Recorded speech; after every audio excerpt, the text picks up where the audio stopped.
Welcome to the Genius Factory. Enjoy the video.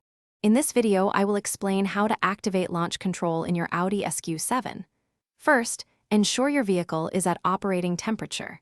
Then, use the Audi Drive Select system to choose either dynamic or individual mode.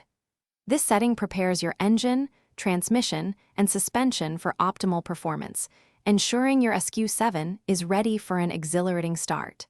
It's the crucial first step to unleashing its full potential. Next, you'll need to adjust your vehicle's stability settings. Locate the electronic stability control button and give it a quick, single press. This partially deactivates the system, allowing for a more aggressive launch. Immediately after, move your automatic gear selector into the Sport, or S, position. These two simple actions are vital for the launch control system to engage properly. Now for the exciting part, engaging the system with both feet. With your left foot, firmly press and hold the brake pedal all the way down. Simultaneously, use your right foot to fully depress the accelerator pedal. You'll notice the engine revolutions per minute, or RPM, climb and hold steady at around 3,000. This indicates that launch control is armed and ready. With the engine revving, the final step is to release the brake.